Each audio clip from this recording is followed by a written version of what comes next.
Alright fam, I'm gonna need y'all to take your phones, prop them up on a surface.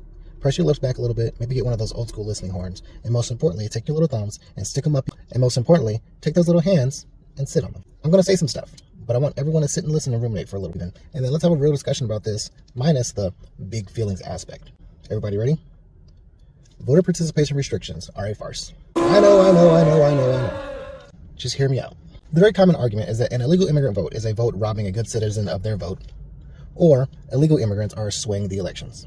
This is obviously a very foolish lie, but there is something compelling about this idea that non-citizens could in any way tangibly derail our electoral process. Let's look at the facts.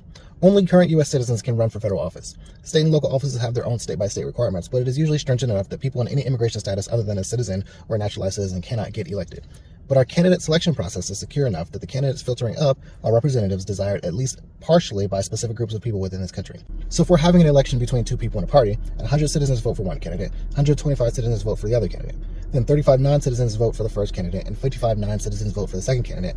If you're doing the broken logic math, then that's 45 votes to 90 votes. But that's stupid. Nobody lost votes.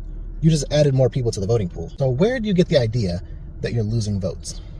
Well, if your entire party unifies their views to be anti-mouse, it's going to be very hard to accept when mice get the chance to vote that they would vote for you. So you just automatically chalk it up to a loss. Thus, you're losing votes. There should be no real issue with expanding or contracting your voter rolls to accommodate new constituents. And anybody living here, no matter for how long, should have some say in how they are being led. Let's use some examples. Let's say we open up voting to non-citizens properly admitted in a temporary status who can show proof of residency for more than 5 or 10 years, as long as they properly register. It's just the expansion of the voting pool. Start running ads touting how you will support their way of life. The only thing they can do is vote for or against a candidate or law. There's nothing they could do that would spoil the election in any meaningful way. Okay, let's get a little bit more radical. Voting is open up to any person, regardless of immigration status, who registers properly prior to a specified registration date. You can check to make sure that that location is the only place they're registered to vote, but otherwise the only risk is that someone moves to a town, registers to vote, and votes on a candidate that they don't want, and leaves town.